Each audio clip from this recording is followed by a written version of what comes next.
안녕하세요. 저는 현재 44살의 여성입니다.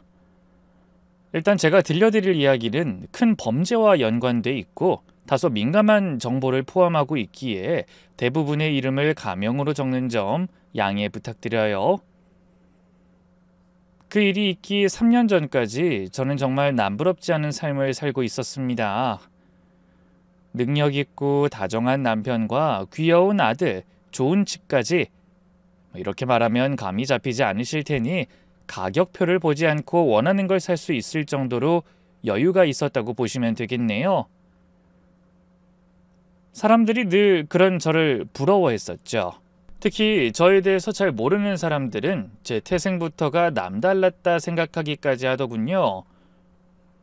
실제로 저의 태생은 다른 의미로 남다르긴 했죠. 아버지가 죽고 어머니는 그날로 집을 나가버렸습니다. 너무 어릴 때라 기억나는 게 거의 없었지만 할머니 집 앞에 두고 떠났던 날의 어머니 얼굴은 정확히 기억하고 있으니까요. 더구나 애석하게도 할머니조차 절 거두기 싫다며 고아원에 버리셨죠. 반쪽이라도 제 어머니의 피가 흐르는 게 싫다면서 말입니다. 왜냐하면 제 어머니란 사람이 아버지를 죽인 살인마였기 때문이었어요. 해서 할 수 있다면 저는 제 안에 남은 피는 모두 뽑아버리고 싶을 정도로 어머니를 증오하고 원망하며 살았습니다. 그런데 돌연 잘 살고 있는 제 앞에 불과 4년 전 어머니란 사람이 나타났고 제게 커다란 돈가방을 안겨줬던 거죠. 도대체 이게 무슨 뜻이야? 나한테 갑자기 왜 이래? 저는 이를 갈며 신경질적으로 물었어요. 늙고 이전보다 야위긴 했지만 이전과 크게 다르지 않은 눈을 한 어머니는 낮게 한숨을 내쉬더니 가방을 제게 밀어넣으며 말했죠. 받아. 이거 3억이야. 내가 가진 전 재산. 정란아, 엄마가 원하는 건 딱 하나야. 지금 살고 있는 그 남자, 네 남편이랑 헤어지는 거. 이 돈 갖고 변호사 사서 빨리 이혼해. 뭐? 진짜 어이가 없네. 너무 뻔뻔해서 말문이 막힐 정도야. 일단 엄마 말 좀 제대로 들어봐. 엄마? 당신이 나한테 엄마라고 불릴 자격이나 있다고 생각해? 내가 누구 때문에 평생을 힘들게 살았는지 알긴 해? 난 엄마가 저지른 짓 때문에 아빠 없이 살아야 했고 그나마 하나 있던 할머니한테도 외면받아서 고아원 전전해야 했어. 그리고 이제야 좀 살만해. 이젠 다 잊고 그렇게 살고 있었다고. 근데 왜 나타나서 사람 미치게 하는 건데? 정란아, 그게 아니야. 뭐가 아닌데? 아빠 죽인 게 아니라는 거야? 오해야? 뭐 누명이야? 그건... 어머니는 말을 잇지 못한 채 붉게 충혈된 눈으로 저를 보았고 저는 인상을 썼습니다. 역시 맞구나. 혹시나 했어. 차라리 같이 죽지 그랬어? 이깟 3억 주는 것보다 엄마가 없는 게 내 인생에서 더 도움이 됐을 텐데. 정란아, 일단 받기나 해. 엄만 널 위해서 모은 거고 이걸로 뭐 어쩌라는 거야? 평생 구질구질하게 살았으니까 이 정도 돈 쥐어주면 엄마 용서할 줄 알았던 거야? 근데 어쩌지? 난 지금 아쉬울 게 하나 없이 잘 사는데. 3억? 하나도 안 고맙고 나한텐 그렇게 큰 돈도 아니거든? 이거 나한테 안 통한다고. 이혼하면 돈 필요할 거 아니야. 이걸로 변호사도 쓰고 최대한 빨리. 저는 앉아있던 테이블을 쾅 주먹으로 치며 어머니의 말을 막았죠. 시끄러. 더는 듣기 싫고 이렇게 앉아있는 것조차 끔찍해. 그러니까 다신! 2번 다신 내 앞에 나타나서 엄마 소리 좀 하지 마. 우리 그냥 남처럼 모르는 사람인 것처럼 살자. 나도 엄마 죽었다고 생각할 거니까. 엄마도 내가 죽었다고 그렇게 생각하면서 살아 제발. 어머니를 만나고 돌아오는 길, 저는 서러워서 길 모퉁이에서 한참을 울었습니다. 어쩜 인간이 저렇게 뻔뻔할 수가 있을까? 내가 행복하게 사는 꼴을 못 보는구나. 속에서 울분이 쏟아져 나오더군요. 사실 어머니 앞에서 모든 걸 잊고 살았다 그리 말했지만 실상은 그러지 못했습니다. 뉴스에 남편을 죽인 아내 이야기가 나올 때마다 저는 뜨끔하고 속을 데인 느낌을 받아야 했고 제 과거를 알고 있던 시어머니가 늘 트집을 잡는 것도 바로 그거였으니까요. 실제로 시어머니는 저를 구박하다가도 제 표정이 조금만 어두워지면 이렇게 말했죠. 저 눈빛 좀 봐라. 아주 사람을 12번도 더 죽일 것 같네. 어디 무서워서 내가 말 한마디라도 제대로 할 수가 있겠니? 그 애미의 그 딸이라더니 피는 못 속이지, 피는 못 속여. 어머님 또 왜 그러세요? 제가 뭘 어쨌다고요? 또 왜 그러세요? 뭘 어쨌냐고? 정말 내가 왜 그러는지 몰라 물어? 난 아무리 널 예쁘게 보려고 해도 싫다. 너무 끔찍하고 무서워. 고아원 출신? 그래, 그건 그렇다고 치자. 하지만 친척 부모 하나 없어서 간 것도 아니라며. 모두가 널 안 받아줘서 고아원에 들어간 거라며. 그 이유가 뭐겠니? 본능적으로 널 보면서 껄끄럽다고 느낀 거겠지. 더러운 핏줄이니까. 그 말에 화가 치밀었지만 저는 화를 누르고 덤덤하게 대꾸했습니다. 어머님은 저 안 무서워하시잖아요. 진짜 무서우면 이렇게 구박 못하시죠. 그냥 트집 잡고 싶은 거면서 왜 매번 그런 말씀을 일부러 꺼내세요? 아이고, 저 말 대꾸하는 거 봐라. 얼굴이 철판이 얼마나 두꺼운지. 나라면 당장이라도 이혼하고 이 집에서 떠날 텐데. 돈이 좋긴 좋은 모양이지. 고졸에 도시락 공장이나 다니는 너한테 과분한 내 아들 덕에 너 그러고 살고 있는 거 보면 난 속이 뒤틀려. 그렇게 이혼하길 원하시면 그 이한테 말씀을 하세요. 저한테 그러지 말고요. 어머님 말씀처럼 저 뻔뻔해서 그 정도는 안 떠나요. 제가 왜 이혼을 해요? 고졸의 도시락 공장이나 다니는 저를 좋다고 저렇게 잘해주는 돈 많은 남편 두고 저 절대로 안 가죠. 저 말하는 뻔세 좀 봐. 아이고, 내가 저것 때문에 제명에 못 살지. 내 아들 인생 망했네, 망했어. 저 요망한 것이 우리 집안 거덜낼 게 확실해. 거머리 같은 거사. 나한테 며느리는 혜정이뿐이다. 알아? 걔 그렇게 사고로 죽지 않았으면 넌 그 자리 꿈도 못 꿨어. 아니지. 그 이후에 들어온 성희가 훨씬 너보단 낫다. 순간 맥이 탁 풀리더군요. 시어머니는 늘 그런 식이었죠.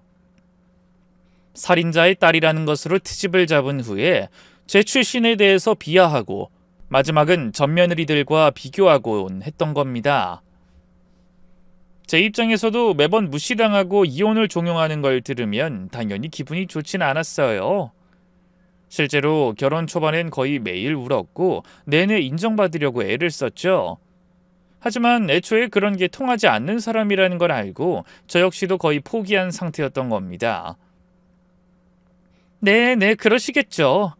혜정 씨는 첫 번째 며느리고 좋은 학벌에 좋은 집안의 완벽한 여자였으니까요. 그리고 그 다음으로 들어온 성희 씨는 집안은 안 좋아도 서율이 낳은 친모였고 암투병 끝에 죽은 가여운 사람이라는 것도 잘 알아요. 아주 며느리 복이 넘치셨네요. 너 지금 비아냥거리는 거니? 어머님이 입 아프실까봐 대신 말하는 거예요. 저도 잘 안다고요. 시어머니는 부들부들 떨면서 저를 노려보셨죠. 내가 너는 반드시 쫓아내고 말 거다. 반드시. 너 같은 년은 내 아들 곁에서 도려내고 말 거야. 내가 못할 거라고 생각하니? 저는 그 말에 양손을 가슴 앞으로 모은 뒤 이렇게 대답했습니다. 화이팅! 살살 약 올리고 말대꾸하고 시어머니 입장에서 보면 저는 결코 좋은 며느리가 아니었다는 걸 모르진 않습니다. 저 역시도 처음부터 그랬던 것은 아니었어요. 앞서 말한 것처럼 예쁨 받는 며느리가 되고 싶었던 때가 있었고요. 요리를 잘하면, 청소를 그 누구보다 잘하면, 아이를 잘 돌보면 날 예뻐해 줄까? 혼자서 무던하게 애를 쓰며 발버둥을 치기도 했었죠. 하지만 아무리 노력을 해도 시어머니는 저를 더 싫어하시더군요. 제가 이런저런 선물을 챙겨드리는 날에는 너 이 돈이 다 누구한테 나왔다고 생각하고 함부로 돈지랄이니? 그거 다 내 돈이야, 내 돈. 지금 넌 내 돈으로 생색내는 거라고. 어디서 감히... 라고 못마땅히 했습니다. 또 시어머니 집을 청소하고 빨래까지 모두 끝낸 날에는 이깟 일 좀 했다고 내가 널 인정이나 할 것 같아? 넌 그냥 우리 집 공짜 가정부야. 며느리가 아니라. 적적스러운 것 좀 봐라. 역시 넌 우리 집이랑 안 맞아. 라며 저를 쫓아내겠다고 단언하시더군요. 그러니 저도 포기를 할 수밖에 없었던 겁니다. 하나하나 감정이 들어가게 되면 제가 미칠 것 같아서 몇 번은 받아치기도 하면서요. 무엇보다 저 역시 믿는 구석이 따로 있긴 했습니다. 시어머니가 아무리 절 쫓아낸다고 했어도 아직까지 그러지 못한 건 남편이 든든하게 저를 막아주고 있었기 때문이었어요. 땅 부자였던 시어머니의 투자로 사업을 일으켰기에 눈치를 볼 법도 했지만 남편은 오로지 제 편이 되어줬던 겁니다. 그날도 그랬죠. 제가 화이팅하고 시어머니를 단단히 약올린 게 문제가 되어 남편을 불러와 또다시 이혼을 하라 하시더군요. 하지만 남편은 그 말을 다 듣고도 제 편을 들었습니다. 아이, 엄마 또 왜 그래? 제발 그냥 하루라도 좀 넘어가면 안 돼? 나 일하다가 급하게 왔어. 못 들었어? 저것이 나한테 화이팅하고 응원을 하더라니까? 그게 비아냥거리는 게 아니고 뭐야? 아주 시애미를 동네 개만도 못하게 여기는 저걸 계속 두고 보라는 거야? 남편은 깊은 한숨을 쉬고는 저를 한번 보더니 시어머니의 손을 잡았죠. 엄마, 우리 진짜 아무 문제 없이 살고 있어. 저 사람도 오죽하면 그래? 엄마가 매번 이혼시킬 거다, 도려낼 거다 그런 말 하니까 못 참고 그랬던 거겠지. 아니야? 그래, 했다. 애미가 그런 말도 못해? 뭐 어디 하나 마음에 드는 구석이 있어야지. 설마 그 사이에 저것이 냅다 일러 바치니? 영악한 년. 내가 엄마를 몰라? 엄마 연락받고 바로 왔는데 저 사람이 뭘 일러? 죽은 전처들한테도 엄마 똑같이 그랬잖아. 그때도 나한테 이혼하라고 했었고. 그 말에 시어머니는 당황해서 말까지 더듬었죠. 내가 언제? 혜정인 집안 좋고 학벌 좋은데 버르장머리 없고 눈치 없다며. 그래서 시부모 공경 못하는 것 같다고 엄마가 치우라고 그랬잖아. 성인은 집안 가난하다는 이유로 기생충이라고 했고 없는 친정에 돈 퍼다 나른다고 좀도둑이라며 소도둑이라고 소리 질렀던 거 기억 안 나? 몰라, 기억 안 나. 그래도 걔들이랑 얘는 다르지. 차원이 다르잖아. 근본부터가 썩어 있는데. 다른 것도 아니고 사람을 죽인 여자딸이야. 아버지가 그런 인간이라고 해도 기가 찬데 어머니가 그런 집은 난 머리털 나고 처음 본다. 너무 소름 끼치고 무서운데 저걸 그냥 둬? 그냥 둬! 엄마 제발 좀! 그럼 나는 흠잡을 곳 없어?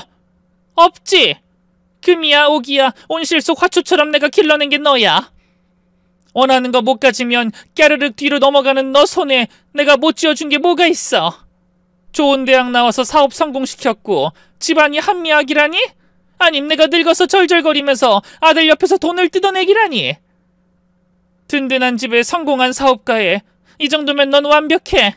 어디 흠잡을 것도 없고. 남편은 어두운 표정으로 얼굴을 한 손으로 거칠게 쓸더니 시어머니의 눈을 똑바로 봤죠. 그래, 그래서 처음에 엄마가 원하는 여자랑 결혼했잖아. 그때 내가 얼마나 불행했는지 엄만 몰라서 그래? 혜정인, 날 무슨 장난감 취급했어. 마음에 안 들면 물건 던지고 소리 지르고 이혼해달라고 난리 부르고. 그럼 그 잘난 집안 식구들이 총출동해서 날 쓰레기 취급했지. 그뿐이야? 교통사고로 죽었을 때도 내가 죽인 거라고 신고까지 했잖아. 그 말에 시어머니는 고개를 숙이곤 아무 말도 하지 못했습니다. 그러자 남편이 답답한 듯 가슴을 치며 호소하듯 말을 이었어요. 나 경찰 조사까지 받았고 사람들이 수근거릴 정도였어. 내가 아내를 죽였다고. 그래서 내가 집안 학벌 이런 거 안 보게 된 거 몰라? 그렇게 결혼하게 된 게 성이었고 내가 왜 흠이 없어? 전처가 둘이나 죽었는데. 성이는 애 낳고 바로 암 걸려서 2년 만에 죽었잖아. 그게 왜 흠이야? 교통사고도 암도 네가 걸리라고 해서 걸린 것도 아닌데. 그렇지. 하지만 어쨌든 나 애까지 있는 아빠야. 두 전처가 있었고 그런 상황에도 나 하나 보고 결혼한 게 이 사람이잖아. 그러니까 나 엄마 생각처럼 완벽하지 않아. 오히려 모자라지. 그러니까 다신 내 앞에서 이 사람이랑 이혼해라 그러지 마. 난 절대로 안 놓을 거니까.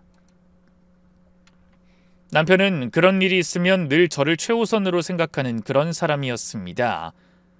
본인 잘못도 아닌데 꽂히며 선물까지 들고 와 제 마음을 풀어주려고 노력을 했죠. 그러니 저도 그 지옥 같은 시집살이를 견딜 수 있었던 거고요. 더 솔직히 말해서 시어머니가 말은 거칠어도 딱히 제게 큰 타격을 못 주는 것도 사실이었습니다. 고아원 전전하고 공장에서 일하면서 산전수전 다 겪은 제게 온실 속 화초처럼 자란 시어머니의 공격은 가볍게 되받아치기 어렵지 않았으니까요. 또 적어도 그때까지는 제 어머니의 존재를 저와는 상관없다고 여기고 있었죠. 그저 반쪽짜리 피를 이어받게 된 원인, 그 이상도 이하도 아니라고요. 그런데 절 버리고 영영 사라질 줄 알았던 그 어머니가 나타났으니 제게는 청천벽력이나 다름없었습니다. 그렇게 3억을 들고 왔던 어머니에게서 도망치듯 달아난 뒤 얼마 지나지 않을 때였죠. 어머니는 다시 제 앞에 나타났고 저는 경악을 금치 못했습니다.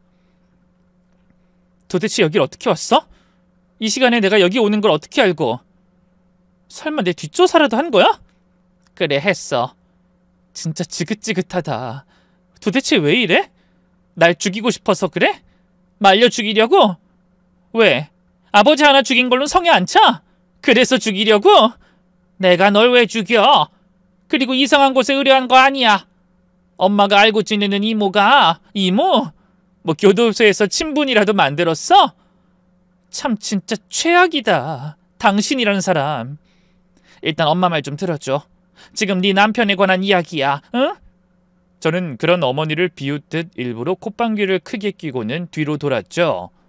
됐고 앞으로 나 찾아올 생각도 하지 마. 남편이랑 이혼? 웃기는 소리 하지 마. 죽어도 엄마 뜻대로 안 할 거니까. 자기 남편 죽인 여자 말을 내가 왜 들어야 해? 그렇게 성큼성큼 걸어가고 있는데 뒤에서 어머니가 오열하듯 소리를 지르더군요. 널 지키려고 했어. 널 지키려고 그 인간 죽인 거라고. 엄마 말 한 번만 믿어줘, 제발. 못 믿어. 내가 엄마를 어떻게 믿어? 그래, 내 말은 못 믿겠지. 그럼 할머니 말은 믿을래? 너희 할머니 아직 살아계셔. 너 찾으려고 수소문하다가 만났으니까. 그 정도면 되겠니? 호기심이랄까요? 솔직히 그때 왜 따라 나섰는지는 모르겠습니다. 어쩌면 믿고 싶었던 걸지도 모르겠네요. 나도 누군가에게는 사랑을 받던 딸이었다는 걸 말이죠. 우린 그렇게 택시를 타고 한참을 달려 작은 시골 마을에 도착했습니다. 그리고 외딴 섬처럼 뚝 떨어져 있는 집 앞까지 30여 분을 걸어 올라가야 했고요. 마침 깨를 털고 있는 할머니와 바로 마주쳤죠. 할머니는 우릴 보더니 부엌으로 들어가서 바가지를 들고 왔고 냅다 소금을 뿌리기 시작했습니다. 내 아들 잡아먹은 이 망할 살인마! 이번엔 2년 피 물려받은 딸년까지 끌고 여길 왜 또 와? 나가! 경찰에 신고하기 전에 당장! 저는 속으로 역시나 그럴 줄 알았어 하고 체념했지만 어머니는 몸 한번 웅크리지 않고 가만히 서서 소금을 다 맞고 있더니 성큼 다가가며 말했죠. 오늘 내일 하면서 기운도 좋으시네. 이제 다 하셨어요? 이년이? 제 딸한테 이야기 제대로 해주세요. 이제 그만 인정하실 때 됐잖아요. 뭘 인정을 해? 내 아들 잡아먹고 경찰에 자수한 게 너야. 근데 내가 뭘 인정해? 어머님 아들이 어떤 사람이었는지 말씀해 달라고요. 제 딸 안 받아준 것도 제가 아니라 그 사람 때문이었잖아요. 제가 어머니를 몰라요? 아니야, 너 때문이야. 어머님, 앞으로 살 날 얼마 안 남았어요. 딱 한 번만이라도 진실을 마주해 주실 수 없으세요? 제가 이렇게 부탁드릴게요. 저 어머니한테 잘했잖아요. 네? 평생을 아들 위해 살았으면 단 한 번은 손녀를 위해 살아주실 수 없으세요? 저희 어머니는 무릎을 꿇고는 할머니에게 고개를 깊이 숙였습니다. 할머니는 입술을 파르르 떨더니 절 한번 보고 또 하늘을 한번 올려보셨죠. 그리고는 바가지를 평상 위에 내려놓고는 따라 들어와 라고 차갑게 말씀하시더군요. 어머니는 그 뒤를 따라갔고 저도 천천히 들어가 작은 밥상 앞에 자리를 잡고 앉았습니다. 할머니는 복잡한 얼굴로 입을 열었어요. 뭘 말하면 되겠니? 어머니 마시는 거 다요. 솔직한 마음이요. 죽어도 싼 놈이었다. 내 아들이지만 솔직히 아들 죽었을 때 다행이다 싶었어. 저는 할머니의 말을 이해하지 못하고 되물었죠. 그게 무슨 말인지. 정란아, 할미가 너한텐 정말 미안하다. 어린 너한테 그러면 안 되는 건데 너희 아빠랑 똑 닮은 널 받아주지 못했던 게 맞아. 내 아들이지만 난 아들이 무서웠어. 할머니, 처음엔 물건을 던지는 걸로 시작했고 날 죽이지 못해서 안달이었지. 그런데 너희 엄마가 그걸 다 막아줬어. 날 대신에 두드려 맞고 맞서 싸우고. 너 가진 거 알았을 때 우린 야반도주까지 했었어. 근데 내 아들이 귀신처럼 찾아냈지. 집에 불도 지르고 결국 그렇게 제가 다시 끌려갔고 몇 년 후 그 사고가 난 거야. 난 그 자리에 없었지만 안 봐도 훤하지. 할머니 말로는 아버지가 동네에서 유명한 건달이었다고 했습니다. 물론 나이 들어 결혼하고는 정신을 차리는 줄 알았지만 돌연 도박에 빠졌다고 했죠. 그때부터 돈을 달라며 폭행을 일삼았고 거기에는 자신의 어머니도 포함돼 있었던 겁니다. 어차피 늙어서 죽을 거 자식을 위해 장기라도 좀 팔아달라고까지 협박할 정도로 최악의 인간이었다고 했죠. 사고가 일어난 날에 아버지는 저를 죽이려고 했다고 하더군요. 그걸 말리는 와중에 어머니와 몸싸움이 났고 술에 취해서 넘어진 아버지를 어머니가 몇 번이나 공격을 했다고 했습니다. 어머니는 저를 할머니 집에 데려다 준 뒤 자수를 했다고 하더군요. 내 아들이 잘못했다는 걸 알면서도 원망할 대상이 필요했다. 손주를 거둬주지 않은 것에 양심이 찔려서 핑계가 필요했어. 나도 안다, 내가 못난 거. 근데 그렇게라도 하지 않으면 나도 죽을 것 같아 그랬다. 내가 키운 아들이 그런 인간이라는 걸 부정하고 싶었고 내가 잘못 살지 않았다고 타협하고 싶었어. 미안하다. 정말 너한테 너무 미안해. 할머니는 포도넝쿨 같은 주름진 손으로 저희 어머니의 손을 잡았습니다. 괜찮아요. 저는 어머니의 이해하고 용서해요. 그래도 제 딸만은 받아주셨어야죠. 제가 원망하는 건 그거 하나예요. 애가 무슨 잘못이 있다고 내치셨어요? 미안하구나. 정말 미안해. 이야기가 모두 끝난 뒤 저는 어머니의 말을 들어보기로 결심했습니다. 그런데 그 이야기라는 게 너무나 충격적이라 도통 믿을 수가 없었어요. 바로 제 남편이 보험 사기를 친다는 그런 내용이었던 겁니다. 그리고 그 이야기의 출처가 감방 동료 중 하나였고요. 전직 보험 설계사였는데 출소 후 어머니와 함께 우연히 저와 남편을 보게 되어 기억을 떠올렸다고 했습니다. 저는 당연히 믿지 못하고 물었죠. 나랑 남편을 어떻게 봤다는 거야? 우연히 봤다는 게 말이나 된다고 생각해? 출소하고 너 뒷조사를 하는 과정에서 주소를 알아냈어.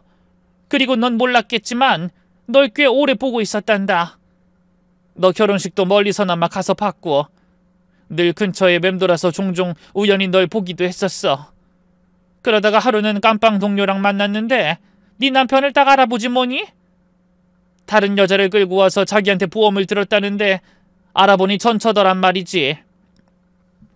아니 그거야 그럴 수 있는 거지. 보험은 왜 드는 건지 너 아니? 그야 병에 걸리면 치료비도 지원받고 안전하게 대비하려고. 그래. 근데 아니었어. 온통 종신의 사망 쪽 비율만 높은 보험이었으니까. 내 그 깜빵 동료가 보험 설계사였다고 했잖아. 험대태뜸 자기랑 친한 친구처럼 아는 누나라고 해달라고 했다더구나. 그럼 종신보험 잔뜩 들어서 실적 올리게 해주겠다고. 그렇게 말했다는 거야. 난생 처음 보는 사람이 누나 하면서 친한 척 연기하는 걸 보고는 소름이 끼쳤다고 하더라. 하는 짓만 봐도 이거 사기꾼이구나 싶었다고도 했고. 아니 그래도 이유가 없어. 그 사람 집도 잘 살고 시어머니도 땅 부자야. 사업도 성공했고 보험 사기 같은 걸로 사람을 죽일 이유는 더더욱 없고. 그건 모르는 일이지. 내가 교도소에 있으면서 느낀 건 사람 죽이는데 이유가 딱히 없다는 거야. 누군 그냥 자기를 비웃는 게 싫다고 죽인 사람도 있고 돈 갚으라는 말에 화가 나서 죽인 사람도 있었어. 네 남편도 마찬가지일 수 있어. 평생 자기 어머니 그늘 아래서 성공하라는 압박을 받아서 그렇게 변질 들였을 가능성도 충분해.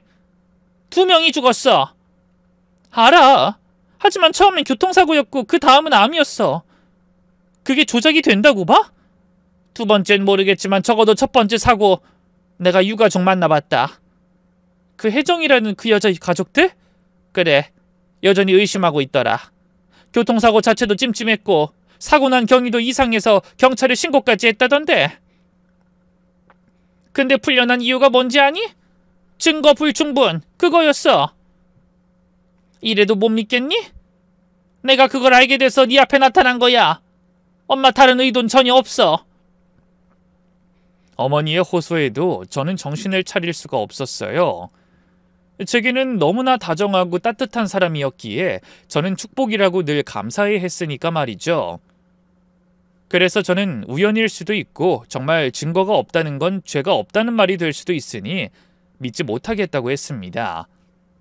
그랬더니 어머니는 혜정이라는 여자의 유가족은 만나봤으니 2번째 전처의 가족이라도 같이 보러 가자고 하더군요. 그렇게 다음날 저와 어머니는 다시 만나서 한 주소로 향하게 됐죠. 허름하고 낡은 주택가 길목이었는데 101호로 되어 있었지만 막상 가보니 반지하에 위치해 있더군요. 문을 두드리니 30대 초반 정도로 보이는 남자가 고개만 빼꼼 내밀었습니다. 누구세요? 아, 이성희 씨 댁 아닌가요? 제가 조심스럽게 묻자 남자의 얼굴은 굳어졌고 짜증을 섞어 대꾸했죠. 안 믿고 안 사고 모르겠고 가세요, 가! 문이 닫히려는 찰나에 저희 어머니가 소리를 쳤습니다. 내 딸이 그 남자랑 살아요. 이성희 씨랑 결혼한 그 남자요.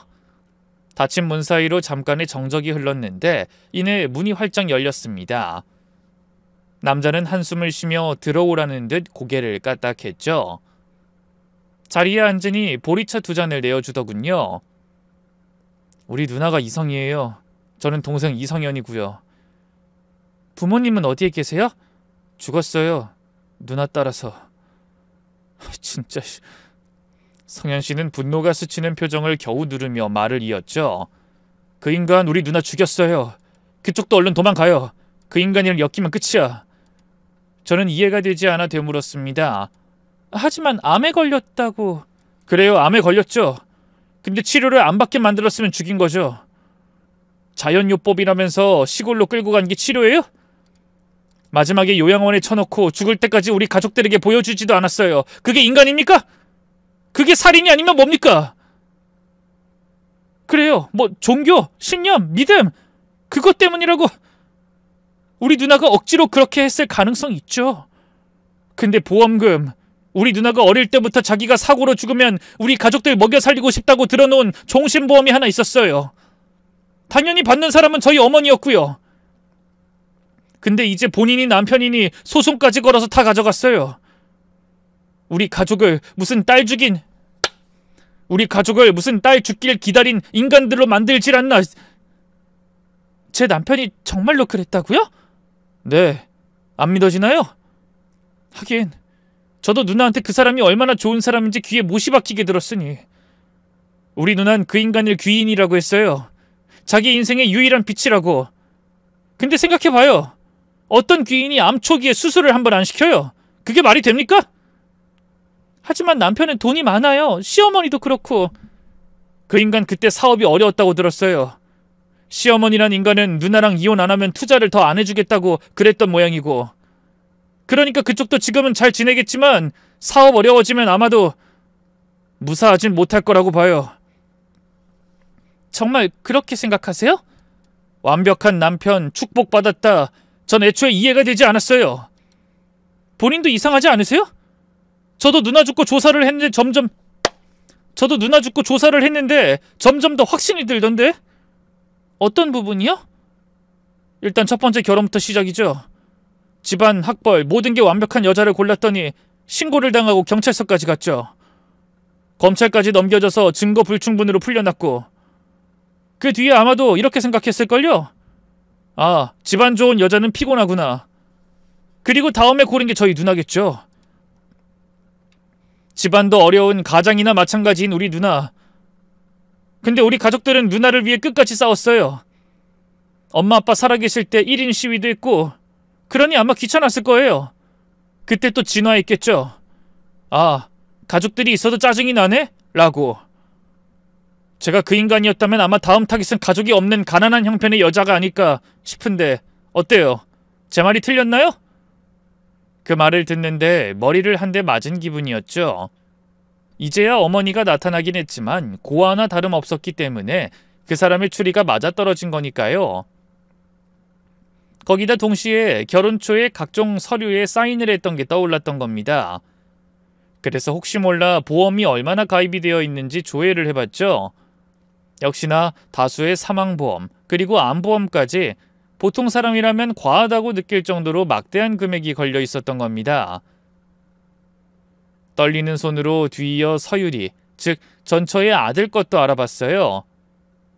겨우 7살이었던 아이에게도 엄청나게 많은 보험금이 납부되고 있었죠. 저는 파랗게 질려서 어쩔 줄 모르고 있는데 그런 제 곁에서 어머니가 손을 잡아줬습니다. 이혼하자. 엄마가 도울 거야. 너 무슨 수를 써서든 내가 도울 거야. 걱정 마. 엄마는 너는 반드시 지켜. 내 목숨을 걸어서라도 너는 지킬 거야. 하지만 증거가 없잖아.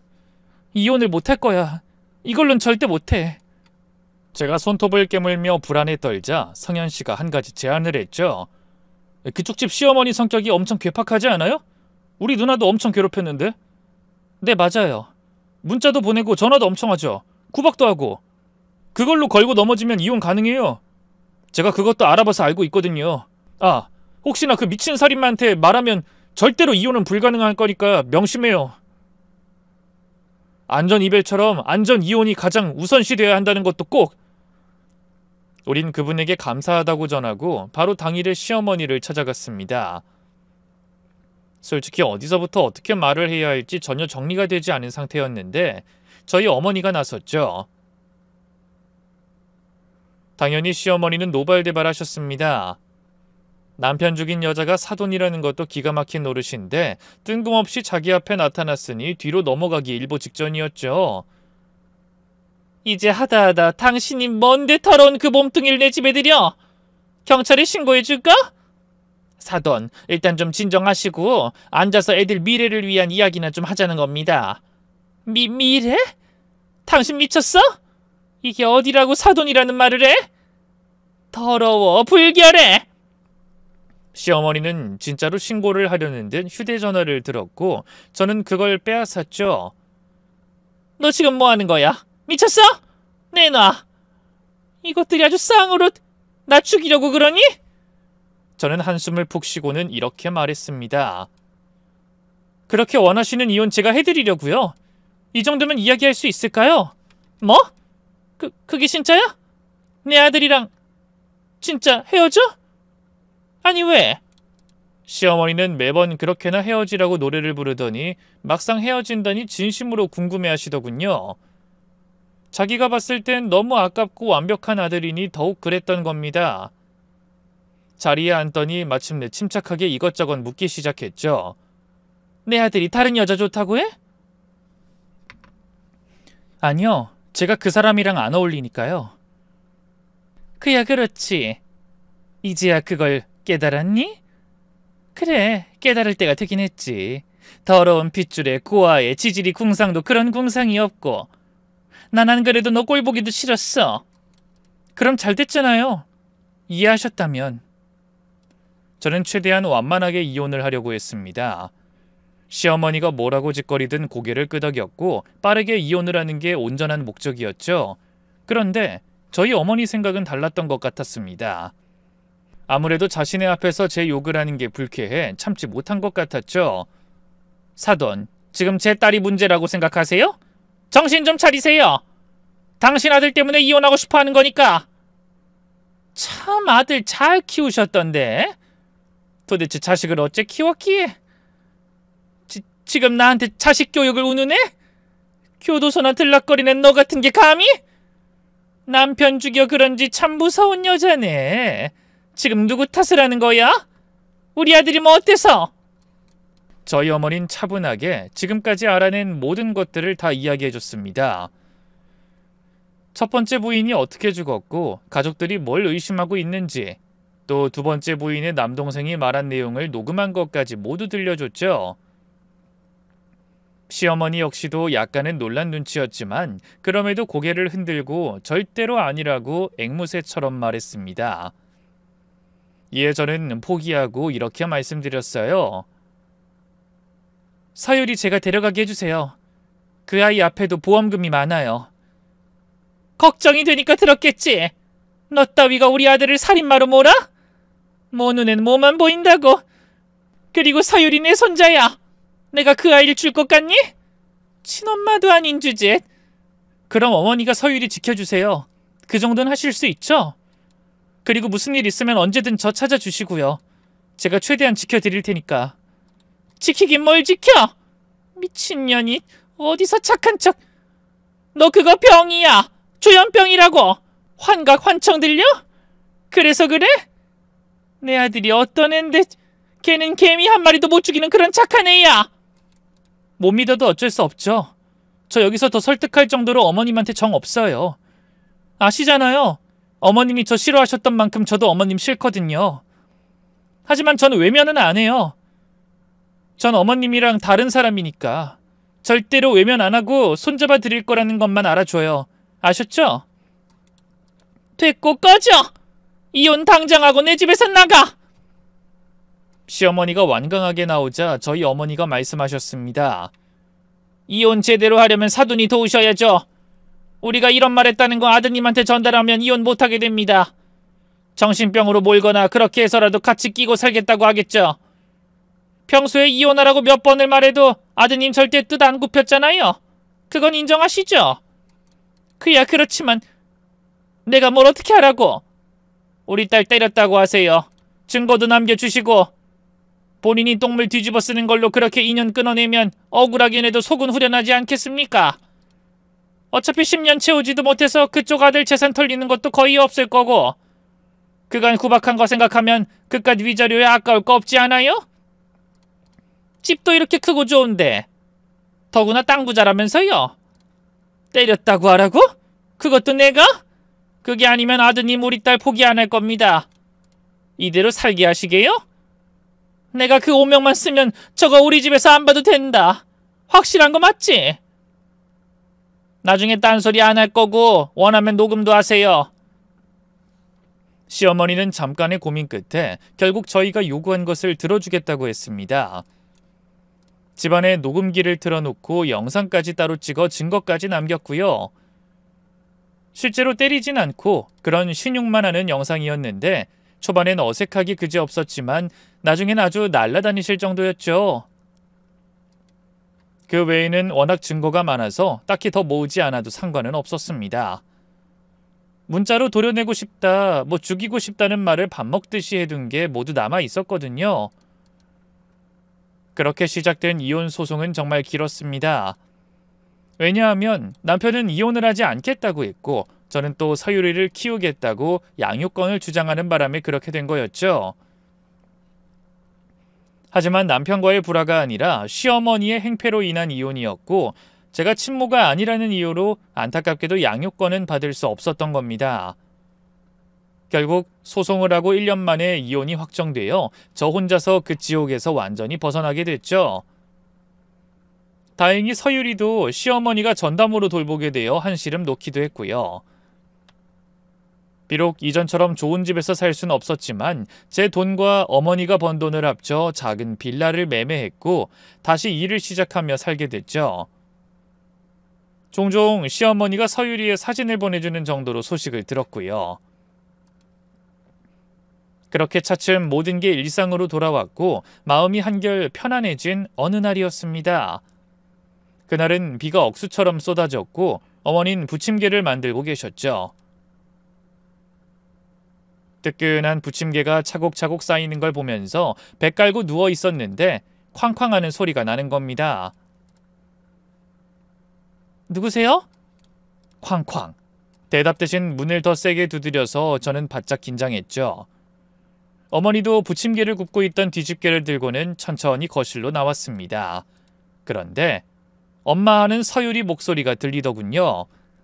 저는 달려가서 문을 벌컥 열었고 거기엔 비를 쫄딱 맞은 시어머니와 서유리가 서 있었습니다. 그때 너무 놀라서 입을 벌린 채 얼른 그 둘을 집 안으로 들였어요. 어머님, 이게 무슨 일이세요? 빗물이 머리카락에서 뚝뚝 떨어지고 있는 상황이었는데 시어머니가 우는 게 보였습니다. 어머님, 말씀을 좀 해보세요. 나 너무 무서워서 왔어. 그게 무슨 말씀이세요? 내 아들이 날 죽이려는 것 같아. 일단 감기에 걸릴 게 염려되어 저는 서유리를 씻기고 옷을 대충 갈아입혀 안방에 재웠고 시어머니도 젖은 몸을 말린 뒤 자리에 앉게 했습니다. 그랬더니 한결 차분해진 음성으로 그간에 있었던 일들을 하나씩 이야기하기 시작했어요. 저와 어머니가 찾아간 그날 보험 이야기를 했을 때 본인은 아니라고 했지만 찜찜한 마음에 자신의 보험 내역도 살폈다고 했습니다. 그런데 본인 역시도 다수의 사망보험에 가입되어 있는 걸 알게 되었다고 하더군요. 수익자는 모두 남편의 이름이었던 건 너무나 자명했고요. 그래도 그때까진 대비가 철저했다고 믿으려고 했답니다. 자신의 아들이니 설마 그럴 리가 없다고 믿는 거죠. 한 번은 너랑 이혼하고 한 번 술을 먹고 왔어. 나 때문에 사업이 망했다고 술에 취해서 본인은 무슨 말을 하는지 몰랐겠지만 내가 다 물어내야 한다고 그런 말을 하더라. 그래서요. 다른 말은 없었어요? 없었어. 근데 그 눈빛이 너무 찜찜한 거야. 그래서 사람을 시켜 아들이 하는 사업이 어떻게 돌아가는지 확인해봤어. 근데 말이다. 이 사업이라는 게 없는 거나 다름없더라. 그게 무슨... 그 사람 매일 출근하고 돈도 벌어왔잖아요. 맞지. 나한텐 수억의 매출이 있다고 했었는데 아니었어. 직원도 겨우 둘. 이 사업장이라는 게 주식하는 사람 둘 데리고 하는 게 전부였던 거야. 내가 투자한 돈은 이미 날려서 사라진 지 오래고 네 말처럼 사망보험금 들어오면 그걸로 주식하고 또 다 잃을 때 다시 며느리가 죽고 그걸로 주식하고 이제까지 그런 식으로 돈을 모으고 이랬던 거야. 그 말은 그럼 진짜로 그런 것 같아. 무엇보다 너랑 이혼하고 얼마 뒤에 다른 여자들을 몇 데리고 왔어. 혹시 다 고아였나요? 그래. 3명을 데리고 왔는데 3명 다. 내가 그걸 보면서 점점 너무 무서운 거야. 걔한테 전화만 걸려와도 무서워서 죽을 것 같았는데 얼마 전 내가 타는 자동차에 문제가 생겨서 큰 사고가 났었어.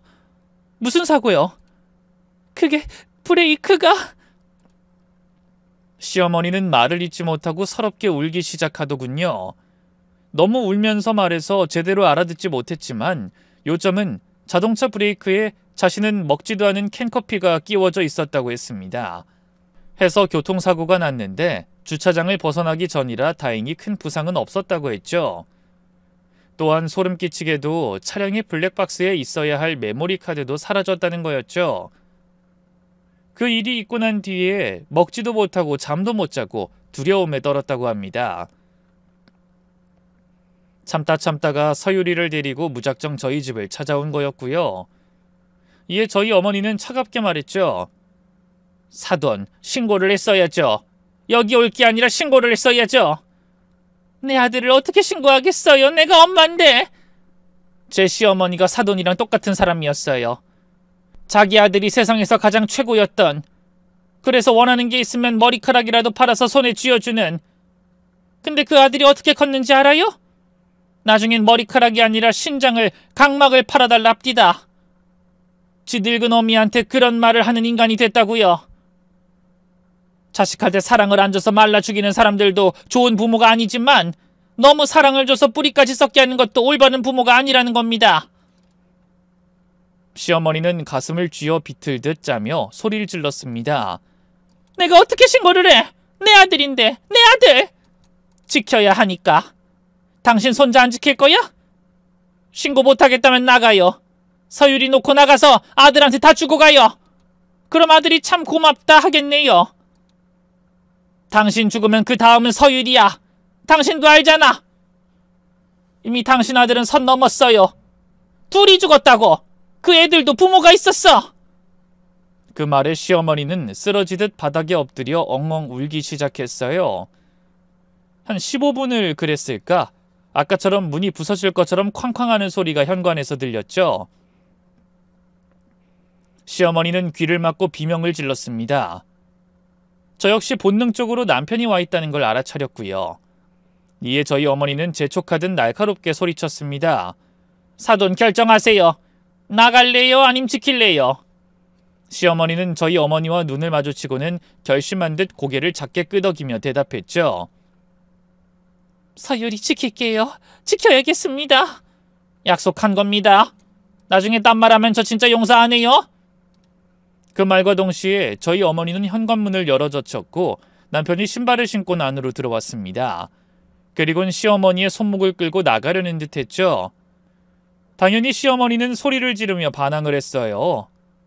헌데 너무나 소름 끼치게 남편은 부드럽게 웃으면서 저에게 말했죠. 우리 엄마가 치매가 생겼나 봐. 아무래도 요양원에 들어가야 할 것 같아. 당신한테 미안하네. 얼른 우리 엄마 데리고 갈 테니까 걱정 마. 근데 서유리는? 남편이 서유리를 찾으며 여기저기 곁눈질을 하자 저는 그 앞을 막아섰죠. 서유리 안 돼. 그리고 어머님도 여기 계실 거야. 그게 무슨 말도 안 되는 소리야. 설마 엄마가 이상한 말 했어? 엄마 치매라니까? 내가 안 된다고 했어. 그 손 놓고 좋은 말로 할 때 내 집에서 나가! 지금 장난해? 당신 나랑 이혼했어. 그리고 그 원인이 엄마 때문이고 엄마가 당신을 때렸잖아. 그걸로 이혼하겠다고 발악한 게 당신 아니야? 이제 와서 뭐? 엄마를 두고 가라고? 생각해보니까 당신 때린 것도 다 치매 탓인 것 같아. 그러니까 괜히 이상한 생각 마. 거짓말! 당신 어머님이랑 서율이 어떻게 하려고 그러는 거 내가 모를 줄 알아? 전처들 어떻게 죽었는지 나도 다 알아. 애초에 어머님이 아니라 당신 때문에 이혼한 거야. 제 말에 남편은 표정을 싸늘하게 굳혔고 저를 죽일 듯이 노려보더군요. 증거 있어? 야, 전처들 가족들도 나 못 잡아넣었어. 지랄하지 말고 꺼져! 어디서 병신 같은 거 걷어줬더니 서율이 내놔! 싹 다 불 질러버리기 전에. 이제야 본색이 나오는구나. 불을 지른다고? 그럼 내가 전처한테 왜 잘해줘? 어차피 이젠 나한테 도움도 안 되는데. 남편은 그 말을 하면서 시어머니를 거의 반쯤 일으켰고 팔을 비틀듯 쥐어짰죠. 그때 저희 어머니가 주방에서 긴 칼을 하나 꺼내오더니 남편의 앞에 섰습니다. 남편도 놀라서 시어머니의 손목을 놨죠. 저도 엄마 왜 그래? 하지마! 하고 소리를 쳤지만 어머니는 반응도 하지 않았습니다. 오히려 칼을 남편 얼굴 앞에서 이리저리 돌리면서 자연스럽게 행동을 하더군요. 너도 알지? 나 남편 죽인 여잔 거. 근데 이게 사람이 쉽게 잘 안 죽어. 영화처럼 한 방에 그렇게 못 간다고. 계속 살아있어. 그래서 내려치고 찌르고 또 내려치고. 내가 그때 몇 번을 찔렀더라? 19번? 아니다, 23번? 그런데도 꿈틀거리더라니까? 신기하지? 남편은 그 말에 하얗게 질린 상태로 소리쳤죠. 지금 나 협박합니까? 이거 엄연히 불법이고 경찰에 신고하면 당신 잡혀가! 왈왈!